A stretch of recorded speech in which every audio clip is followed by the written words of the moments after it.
สวัสดีลูกค้ามีเครื่องเข้าใหม่จะมารีวิวให้เบิ่งนะมีแต่ตัววาล์วปลั๊กไหนตัวนี้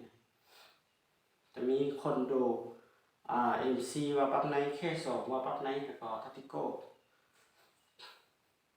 ตัวนี้ก่อนนะคอนโดตัวนี้เผื่อเป็นเครื่องเข้าใหม่เครื่องใหม่ๆปี25นี่เอาใหม่ล่าสุดเลยตัวนี้น้ำหนักเบาตัวนี้น้ำเบาสุดเลยถังถ้าว่าเป็นถังคาร์บอนนี่แห้งเบาแต่ว่าถังคาร์บอนกับราคาก็จะสูงกว่านี้นะตัวนี้เป็นคอนโดซื้อตัวเรา35 เซนเราเล็กเราจะใส่เป็นเราที่เคฮ่องกงเรา12เกี่ยวยาว35 เซนเรามีให้ประกันให้นะถังลบนึงจะใส่เป็นถังอารูเป็นตัวถัง 0.45 เป็นถังตัดตัวนี้นะถังตัดวาล์วจะเป็นตัววาล์วปั๊มไนท์วาล์วสีดำนะตัวนี้จะดีกว่าจะแห้งกว่าตัวสีขาวแล้วก็ราคาก็จะสูงกว่าถ้าว่าซื้อวาล์วต่างหากนะ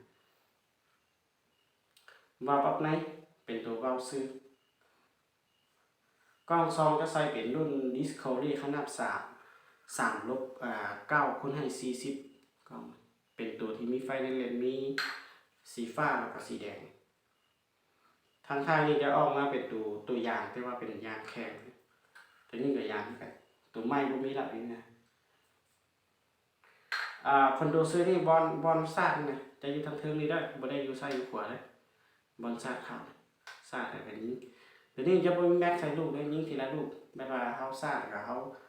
ป้อนลูกใส่แล้วก็ไปยิงนะตัวนี้แต่ว่าตัวนี้ก็บ่มีแม็กใส่ลูกก็แม่นแต่ว่าราคาก็บ่ได้สูงนะแต่ว่าลูกค้าคนไหนสนใจแล้วติดต่อทางเบอร์แอปได้นะ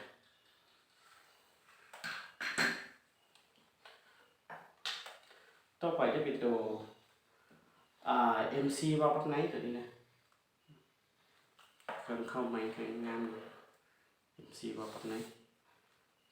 งาน MC นะวาล์วปลั๊กไนท์ช่างไฟนี่ภาพได้หรือได้ถึงภาพได้เลยก็ถึงได้เวลาเขาดึงหรือเขาปล่อยมันจะยิงเลยทีนี้กล้องซองจะใส่เป็นกล้อง Discovery ขนาด3 ลบ 12คูณให้42ตัวนี้จะขนาดจะสูงกว่าตัวคอนโดนี่นะ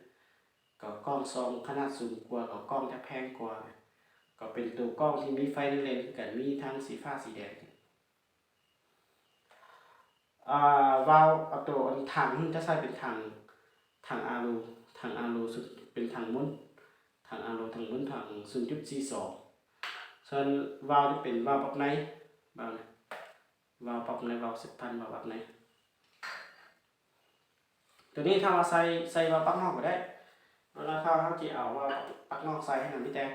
หั่นตัวนี้ออกแล้วก็เอาตัวนี้ซุดเข้าใส่จะเป็นวาล์วปลั๊กนอกไว้ราคาคือเดียวกันตัวนี้เป็นวาล์วนอกไหมส่วนวาล์วในจะเป็นตัวนี้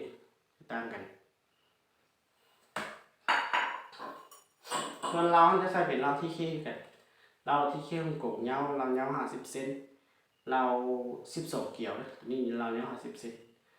เรา12เกี่ยวมีให้ประกันเรา6 เดือนให้นะตัวนี้นะตัวนี้จะมีแม็กใส่ลูกด้วยแม็กใส่ลูกจะมีแม็กใส่ลูกเลยนะบอลนี้เป็นบอลสั้นกับยูลูกตัวนี้เป็นตัวลำกล้องแล้วก็สั้นตัวนี้สั้นได้กันเครื่องใหม่ๆนั่นแหละเครื่องปี25งานบาผมว่าอัพไนท์ขึ้นกี่บาทแหละราคาคือเดียวบาโนโบนะราคาคือเดียวตัวนี้ราคาผมได้สูงนะเป็นตัวก็เป็นตัวธรรมดานะถ้าว่าสนใจก็ติดต่อทางเว็บได้นะถ้ากูเรื่องราคาเป็นอย่างเพราะว่าเขามาบอกราคานี่ก็ทั้งหมดที่ประทึกกันนะราคาท่านไหนสนใจก็ติดต่อมาทางเขาจะบอกราคาละเอียดให้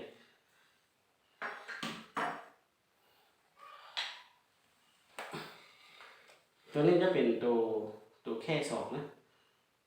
ตัวนี้ก็ว่าแค่2เนี่ยแค่2เป็นตัวนี้แหละมีจุดแดงนี่2แล้วก็เขาจะเขียนมาแค่2นะแค่2 fx แค่2ถึงทางค่ายนี่ก็จะพับได้หรือได้ตัวนี้พั อื่นก็ได้คือเดียวตัว MC นะ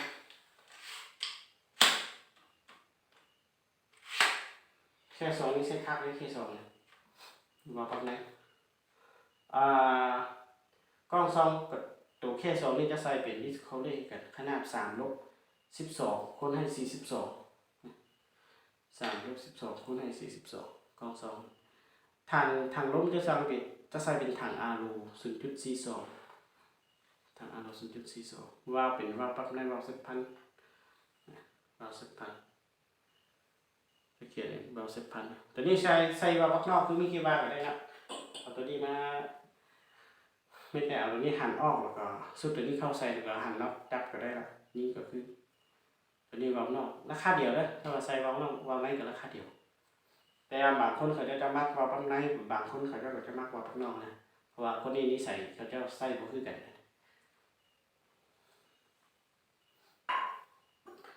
นี่เราจะใส่เป็นเราที่เคกันเราที่เคกลุ่มเนาะ50 เซนเรา12 เขียวเราตัวที่ออกใบมันนี่คักนี่คักแล้วก็แม่นดีเนี่ยประกาศให้เป็นเราเกี่ยว12 เกี่ยวจะเป็นตัวเกี่ยวที่เกี่ยวสูงนะ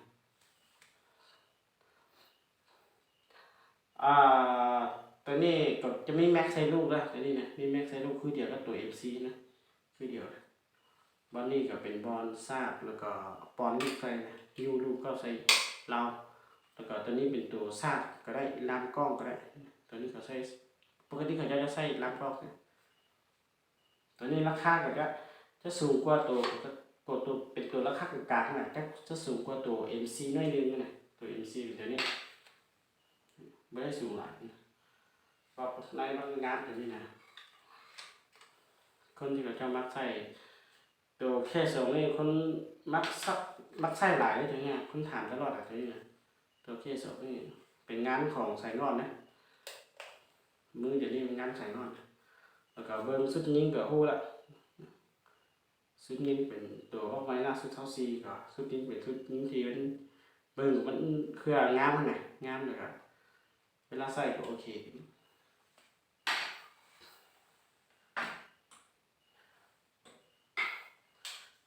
ต่อไปจะเป็นตัวทัตโก้ตัวนี้นะ